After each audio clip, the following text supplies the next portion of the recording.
Hello everyone, welcome to my YouTube channel. It is your dear Christian Chidema. It's also another update, the continuation of Lady C, Jasmine, the popularly known adopted daughter of Mr. Ibu's story. Just listen to this story as it continues until it ends. Share, like, and subscribe. Thank you very much. Medication he was taking for his heart from the hospital. The hospital actually what's the name of this hospital? Living Heart Hospital is there. Go and make inquiries. I was always going to that hospital, Living Heart Hospital, to make sure that he was okay. I was always buying his drugs every two week. You can go there and make inquiries. The receipts are there in that hospital while he was in my house. All the medicine they wrote for him to be taken from that previous hospital. I make sure he never missed any of his drug for one day. So he said, the money that was remaining, that he was actually going to give it to her, but at least she should give it some time. That he just gave her 1 million. That's their issue. So she started calling me. I told her that I've tried to talk to daddy about sending you extra 12,000. The same thing he told you. The same thing he told me that he's unwilling. She called the son. The son tried to talk to daddy, and daddy was still unwilling to send her 12,000 naira. That how can he send 1 million today? Just yesterday that she's asking for 12,000 naira. The next thing, there's this other girl. I don't want to give her cheap publicity. There's this other girl that, in fact, I don't even, let me not just give her any publicity at all. There's this other girl. She went on daddy's Instagram. She started insulting me on daddy's Instagram, threatening my life and saying all sorts of things. And this was the same girl daddy's wife was warning me about, telling me, oh, this girl, this is what she has done in the past and all of that. Her, she has had, in fact, she said a lot of things that the girl has done with that in the past, that I should be careful and all of that. And that period of time, that girl was coming to my house. She would come to my house, she would eat. Even while I was doing TikTok live with me, she would join me and do the TikTok live and all of that. You know, so this said girl, I don't know what she went to discuss with daddy's wife, and whatever they discussed, she came on. The next thing, she was threatening my life on Instagram, telling me that I know, thank God I know who she is, blah blah blah, that I should watch my back and stuff. I took the screenshot of the chat. I said, daddy, this is what this girl is writing on Instagram, or what is going on. The last I remember was your wife asking me for 12,000 from the money, asking me to convince you, because I was not the one sending the money. I was never in charge of daddy's account. I was never in any way in charge of his account. His money was his money. It was never my money. Rather, I was the one sponsoring most of the things that were the expenses. Mostly from the money I make from TikTok, from the money I make from my TikTok, from his TikTok, and also from the money I saved from my business in Cyprus. So while this was going on, the wife now started calling me. She was quite pissed, and like that I didn't do what she asked me to do, and blah blah blah blah blah. The next thing I saw was she was crying on social media that my husband is somewhere, whether she said they kidnapped him or my husband is somewhere with his girlfriend and blah blah blah blah blah. I'm like, what? I don't know where my husband is. I haven't seen my husband for months. I've not heard from my husband. Kill me. I ran away from him.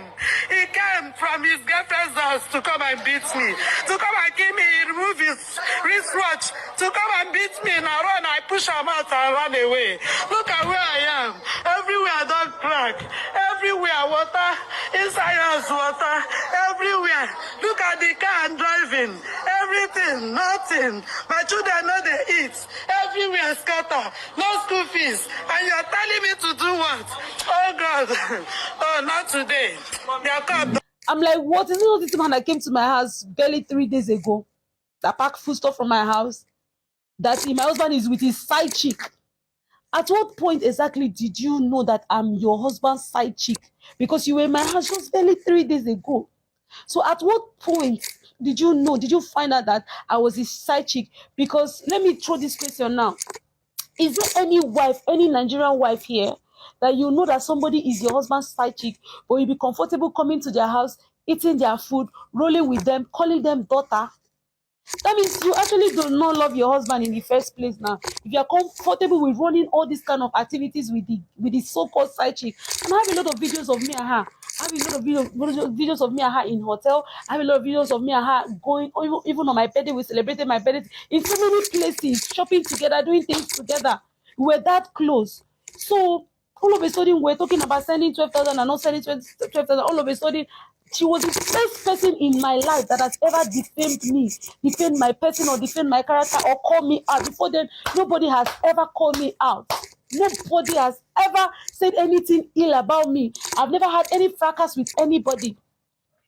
So I took the conversation, the threat messages on Instagram from this said girl, and I went to Aja police station to make a report. When I went to Aja police station, they saw all the screenshot and they say, "Oh, this is cyberbullying and threat of life." So they invited the girl to come to the station and make a report, and so that she can give her own account as to why she was threatening my life. They came. The police people went to.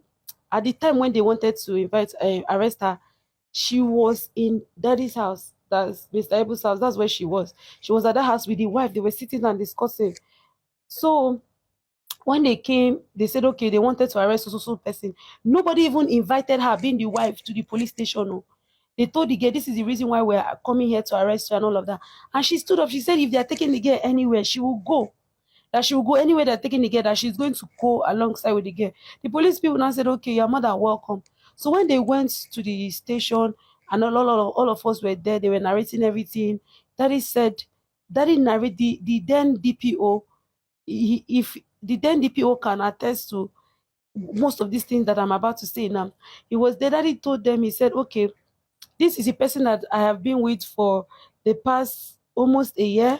That he told them about the issue he was having, the issue he was having with his wife, the issue he has been having, and why he left the house and all of that, and that I haven't wronged him in any way. In fact, that he's surprised that his wife is dragging me. He told them how I've been of help to the family, how even the wife came to the house barely a few days ago to take food and all of that. So later, the said girl came and was begging me when she saw that I wanted to charge the case to court and all of that. She was begging, they were pleading. She even said she wanted to do a video. She said she wanted to do a video in Aja police station and apologize to me.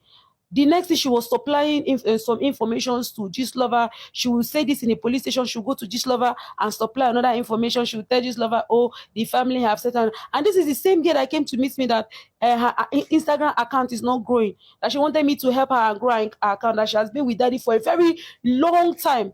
A lot of people knows her with daddy. She has been with daddy for a very long time. That her social media platforms are not growing. That she doesn't know how I do it. That me, within a very short time, I just blow. A lot of people know me on social media and stuff.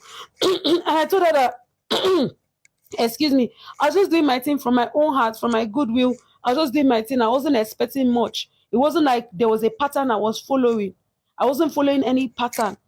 It's not like I studied this in school. I was just doing my thing from the depth of my heart, from the genuineness of my heart, and things were coming along. I told her, okay, I was going to help you, find a way you're going to grow your page. I'll give you some tips. And I was actually giving her some tips on how to build her page. So as far as I know, this was a pure case of envy and jealousy. A case of envy and jealousy from that point where they dragged me on social media from the first time. Then they claimed that they've apologized. Later, she went on Just Lover. She sent a whole different things were happening in the police station. Different things were being carried on Just Lover. She would say, Mr. Ibu has gone back to the family. Him and the wife has reconfirmed. And the Jasmine girl has... What happened? That same day, after Just Lover dragged me, after I was dragged on social media, after the wife paraded me on social media as a terrible person, after the whole reconciliation, where did the man sleep? Where did Mr. Ibu sleep? He still came back to sleep in my house. He still came back to sleep in my house. After the whole thing, the wife came out on social media and say, I have accepted Jasmine as my adopted daughter. I have not accepted that. You were the one that started telling people that I was your daughter. You were the one that started parading me as your daughter. You were telling all of your friends that I'm your daughter, that I've been like a daughter to you, that I've been of help to you. You were the one parading me like that. Then you came and say you've accepted me as your daughter, you've accepted me as a social media manager and whatnot. I didn't quite say anything. After much, we did that interview at Daddy Freeze place, because that first time I had all the proofs, thank God. Both the money I was sending to her, I showed everything on Daddy Freeze Live. Both the land they just sold, the land they sold, everything. Whatever happened that period was just a case of jealousy. I don't know where that jealousy emitted from, because you cannot jealous somebody that you are benefiting from. You cannot envy someone that you're benefiting from. You know that you are benefiting directly from this person.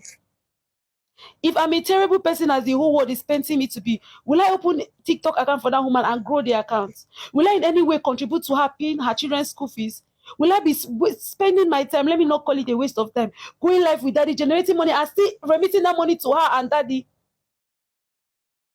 I don't even want to go back and look at the sacrifices I've made for this family. A lot of people are saying this girl is using Mr. Ibu. She's using, how am I using Mr. Ibu?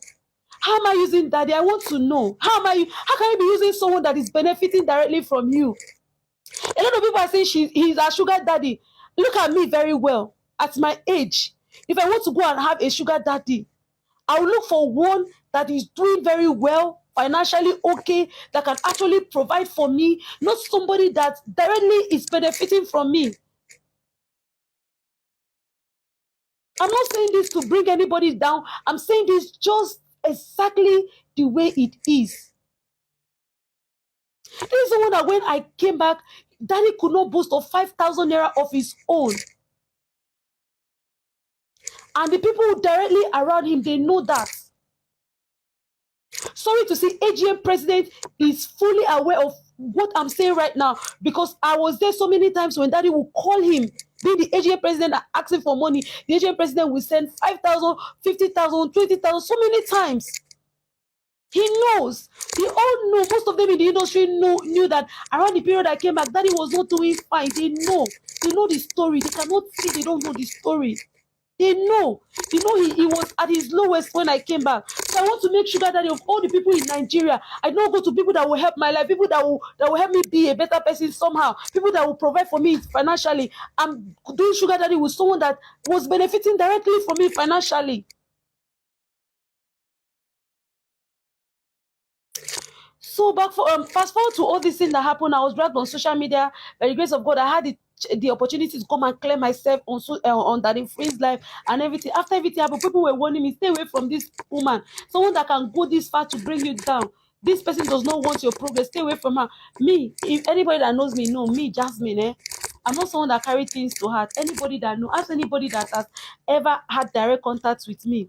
I can boldly say financially, daddy might not have helped me financially, but from doing what I was doing from the depth of my heart, just from trying to support him from the depth of my heart, people came to love me through his platform. I was also able to build my platform. I was able to build a fan base from the fan base of people that love him.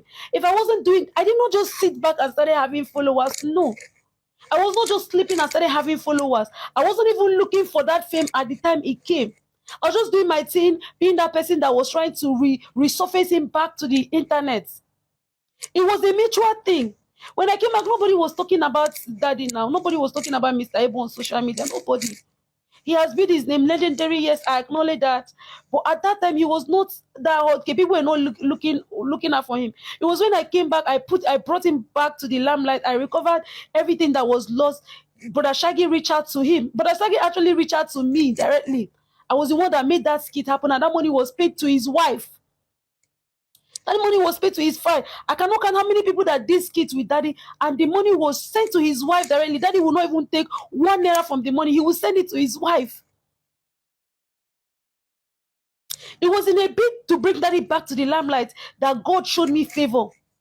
It was in a bid to bring him back to the limelight that God showed me mercy, and people started to love me. But some people did not sit well with it. Some people did not like the fact that I was growing fast. They were talking about it. Even look at the voice audio that they posted. They say I was having an affair with daddy. The woman on the voice audio, what was she talking about? And Jasmine, who is Jasmine? That Jasmine is claiming she's your daughter. She just got fame overnight. She's making no money overnight. Look at their pain. Daddy,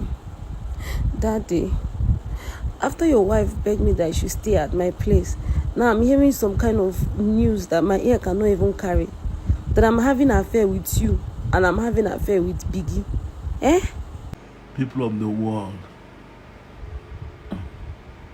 how can it be possible?